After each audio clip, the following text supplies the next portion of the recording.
Hello everyone, this video is about the biggest punchers I have shared a ring with in boxing, in actual contest or sparring. Whether I've sparred one round with them, whether I've sparred 100, whether I've boxed one round or 12 round.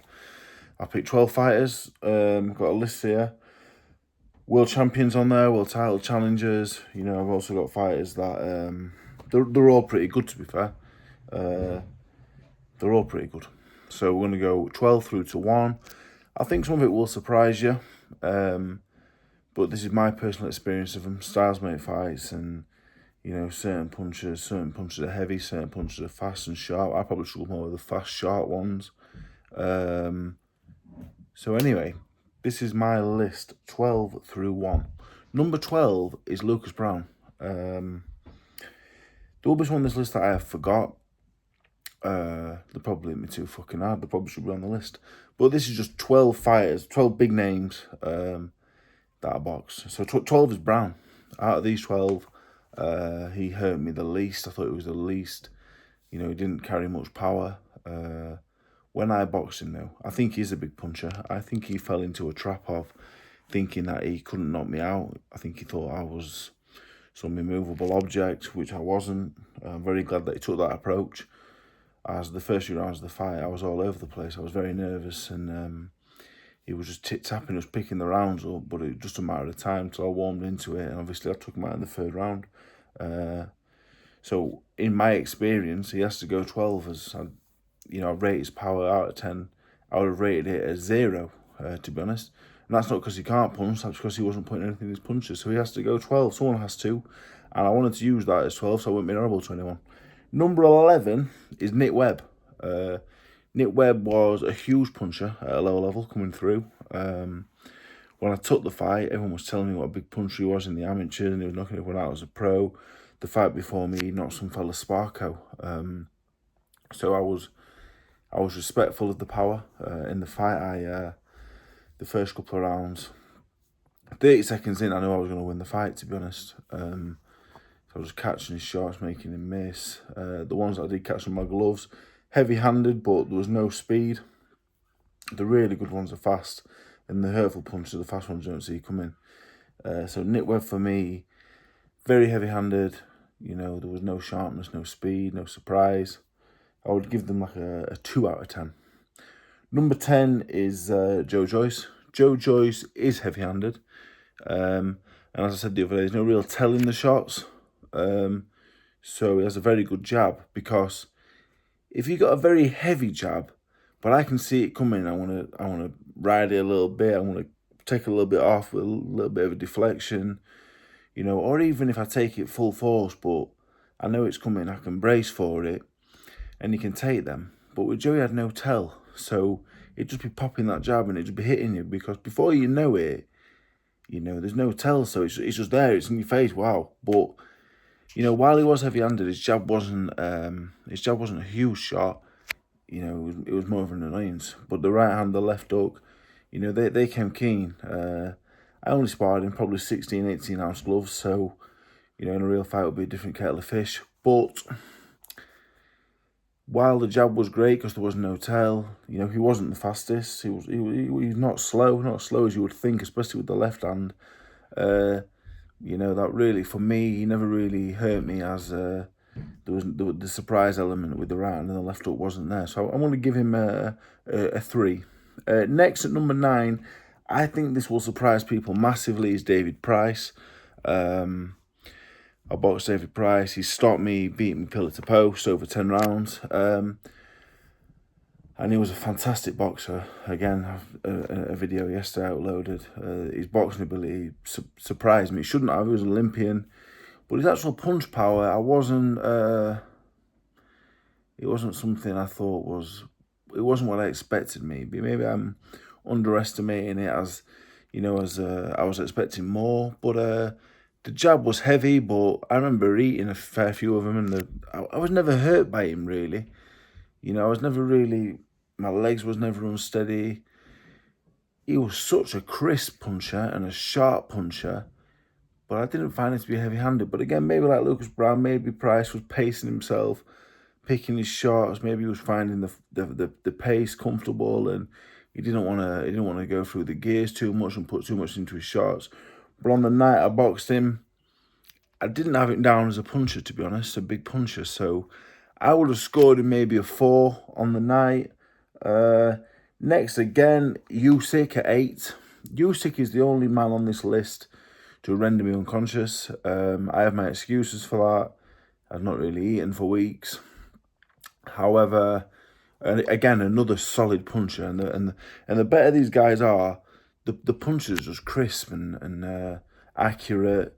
And it was the accuracy of Usyk and the speed that I struggle with. I didn't particularly struggle with the weight of the punch. I didn't think he was a huge puncher. He wasn't heavy-handed. But if you get hit on the chin, it only takes a certain amount of pressure on the button to go. So he wasn't a heavy puncher, but you know, the video that's been circulated, don't tell lies, he put me unconscious. So for that, I have to mark him up a little bit. But in terms of pure raw power, I don't think he was a huge puncher. I would have scored him at maybe a 5, 5.5, just due to the technique and the speed. Next at number 7 is Dylan White. Again, when I boxed him, I didn't think he was the biggest puncher in the world. But lots of people on this list, I think they gave me a lot of respect, had a reputation for being very tough and taking a good shot. I was defensively quite cute, so Nick Webb fell into the trap of thinking I was easy to hit when I wasn't, and he run out of steam because I was making him miss and making him work hard. You know, the better fighters didn't. Dylan White, I don't think, was putting everything into every shot.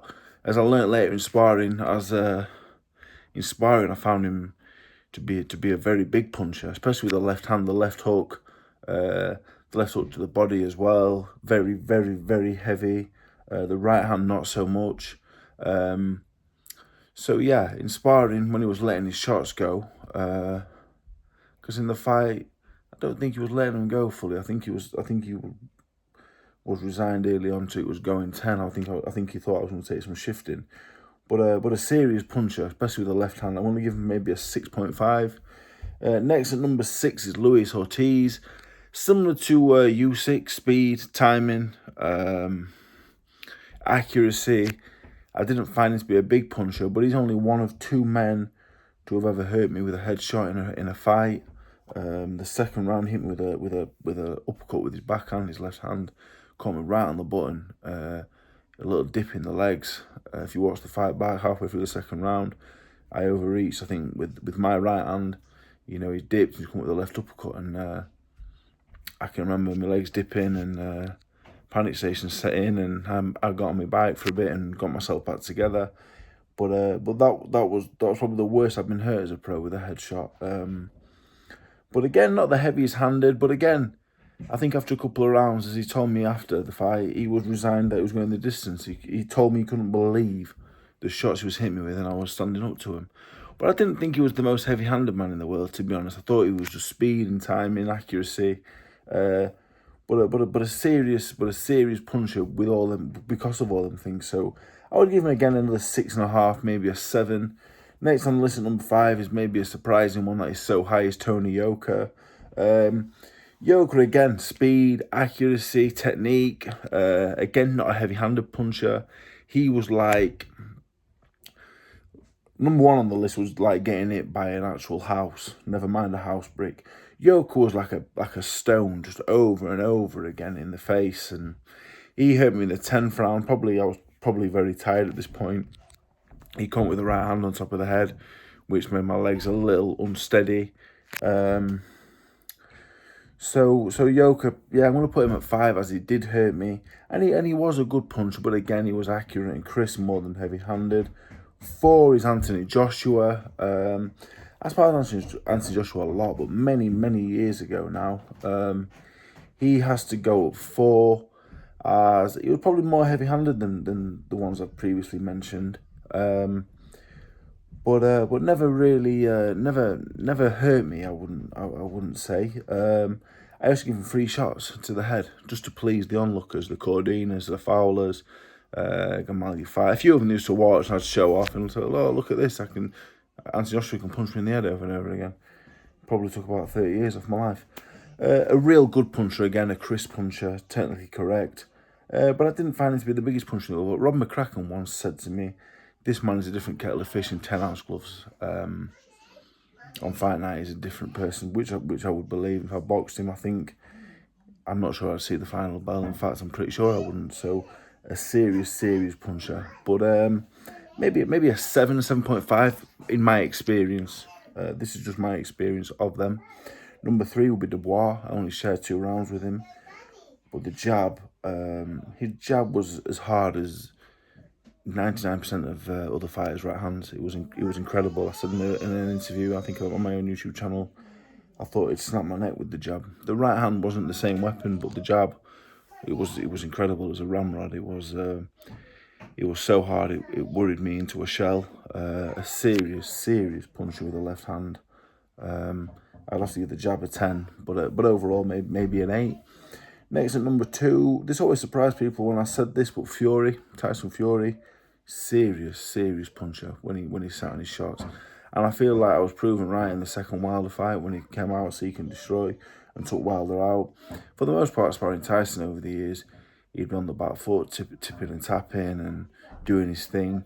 But on odd occasion, especially when I think it was the Pianetta fight with Davis, we were training with Ben Davis, and he was a little bit more offensive-minded for a few spars. And I really felt the power and the strength as well. Also, it came a bit of a surprise to me, to be honest. I didn't think he would be that powerful, but when he sat down, his shot, especially to the body, I found him to be really powerful. But he is a 20-stone man, probably. He's not the 6'9", he's built that, I don't believe, 6'6.5", maybe 6'7", but a serious puncher when the mood takes him. And now number 1 is Derek Chisora. Derek Chisora's right hook was one of the most disgusting things I've ever felt in my life. Yeah, thinking about it now, he like his jab was pretty much non-existent. The left hook, I can't remember him throwing a left hook. We sparred 8 rounds at Dave Caldwell's gym in 2019, pre-Lucas Brown, and the right hook was just, I can remember the first 2 rounds. After 2 rounds, he was spent. I don't think he was fit for the Gashi fight, and I was sparring him. I was fit for the Brown fight. I had a really good spar that day. I sparred really well, but the first 2 rounds, incredible. I worry for Joyce and on Saturday with Chisora's power, and you know how easy Joyce is to tag early. Chisora's power. I seen someone comment the other day that Usyk said he was the biggest puncher he'd faced also. I had a big head guard on. You know, I always took a good shot. But it didn't hurt me. My legs was never gone. I was never dizzy. I was never seeing flashes. It was just a real ouch moment. And it worried me. I just couldn't wait for the rounds to end. Then first 2 rounds with Chisora may have been the 2 hardest rounds I've ever done in any spar, in any fight, any training session. Just a real strong, heavy-handed man.